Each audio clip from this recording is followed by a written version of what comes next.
بسم الله الرحمن الرحيم. هنعمل النهارده ان شاء الله سمك، ده اسمه سمك مكرونه. ماشي، نضفناه كويس، وبعدين ممكن ان احنا يا اما نخلي اللي بايع السمك هو او بياع السمك هو اللي ينضفه لنا، يا اما احنا ننضفه. المهم ننضفه ويبقى كويس كده من جوه ومن بره، ويبقى مغسول كويس. ماشي زي الفل اهو. ماشي يا حبايبي، دلوقتي بقى نعمل التتبيله. التتبيله عباره عن توم وليمون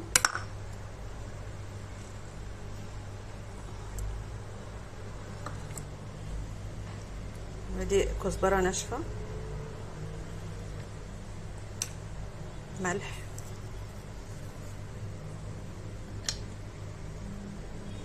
كمون. طبعا كل الحاجات دي مهمه جدا. ماشي، نقلبها بقى في بعضها، وبعدين طبعا نحطها بقى على السمك، نتبل بيها السمك. ماشي يا حبايبي، من بره ومن جوه كده.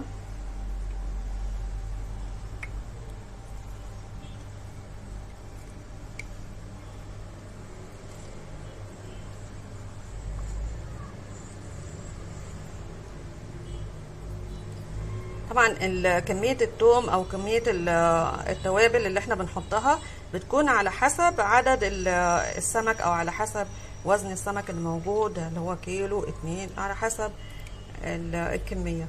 ماشي، فمش يعني مش ده الكمية اللي انا عملتها دي، او التوابل اللي انا عملتها دي تنفع مثلا لكيلو او اكتر. دول بس 3 سمكات كده على قدي.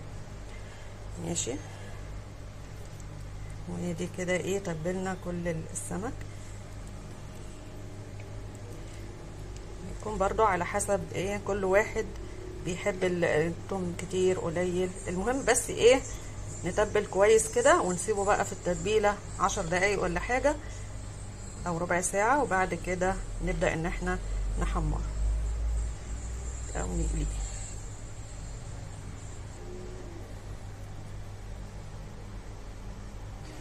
ودلوقتي بقى مع نقلي السمك.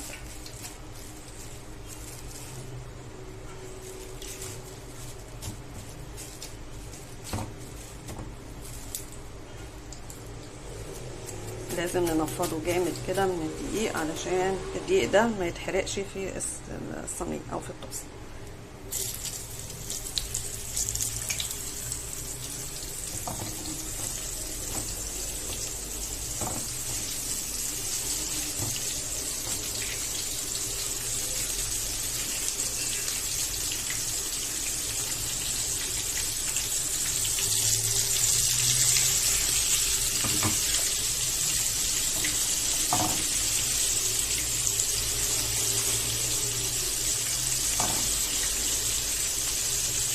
طبعا الدقيق ده ما نعملش بيه اي حاجه خالص، غير اننا ممكن ان احنا نشيل الكلاكيع اللي فيه ديت، او التكتلات اللي فيه دي، بمصفى ولا حاجه، وبعد كده نعينه في الثلاجه لما نيجي نعمل سمك غيره. بس ما نستخدموش في اي حاجه خالص غير السمك بس.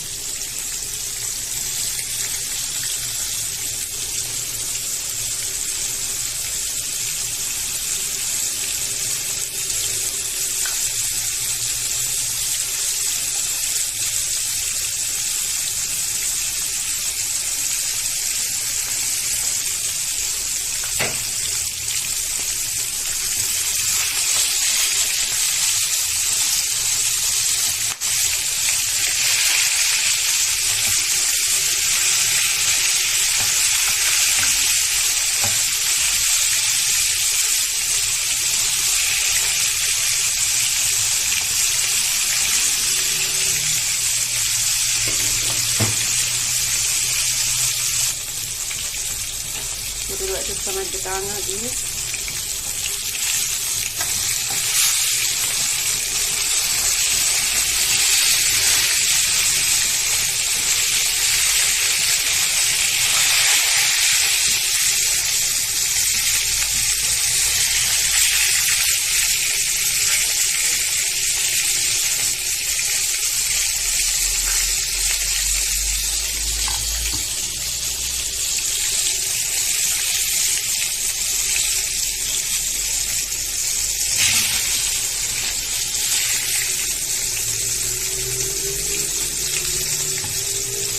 خدوا بالكم يا حبايبي، ما فيش حد من الاطفال يبقى واقف واحنا بنقلي سمك او بنعمل اي حاجه على النار،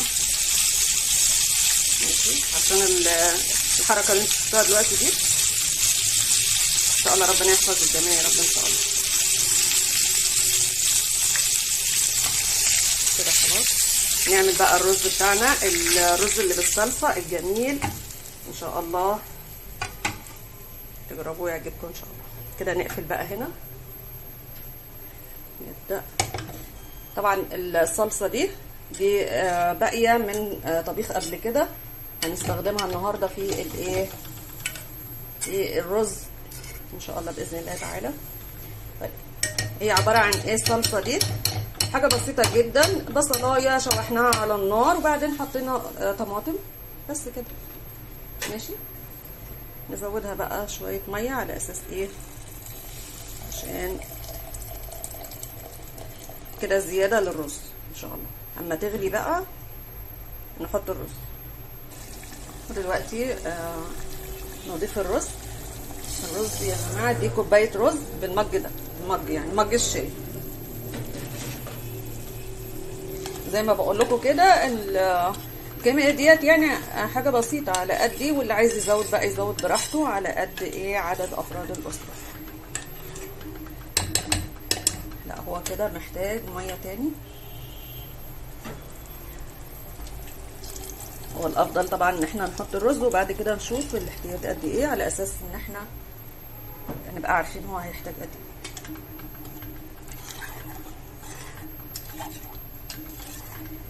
هو الرز ده بياخد وقت شويه في التسويه، لان طبعا الصلصه بتعطل شويه التسويه، مش زي الرز الابيض او الرز اللي هو من غير طماطم. بس رز يعني بص، ده اللي احنا اتعودنا عليه، ده رز السمك اللي احنا دايما كنا بناكله زمان، ما كناش بناكل اي حاجه تانية غير كده. دلوقتي بقى في ناس بتعمله بالبصل، ناس بتعمل رز اصفر، رز ايا كان بقى انواع الرز، ولكن هو ده الرز اللي احنا كنا متعودين عليه مع السمك.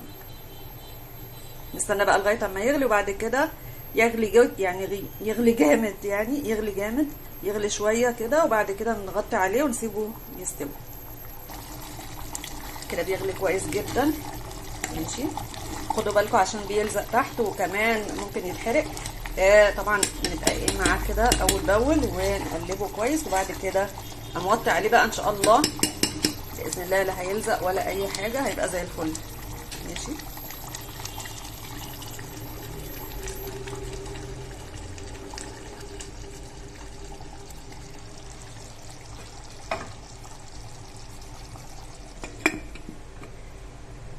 نسيبه بقى لغايه اما يستوي براحته، ناخد له ربع ساعه كده ولا حاجه. بعد ربع ساعه كده الرز بقى جاهز. طبعا هو فيه شويه ادام كده، بس هو هيروح مع الايه، مع التقليب ده اهو، بس كده خلاص، ماشي؟ كده الرز بتاعنا جاهز والسمك جاهز، وان شاء الله تجربوه يعجبكم. كده خلصنا طبقنا النهارده السمك المقلي، سمك مكرونه مقلي جميل جدا ان شاء الله. تجربوه يعجبكم باذن الله. وادي الرز اللي احنا اتربينا عليه، رز السمك، ما نعرفش رز غيره او ما كناش نعرف رز غيره. ان شاء الله تجربوه يعجبكم باذن الله تعالى، وبالف هنا وشفا باذن الله، واشوفكم في فيديو جديد ان شاء الله.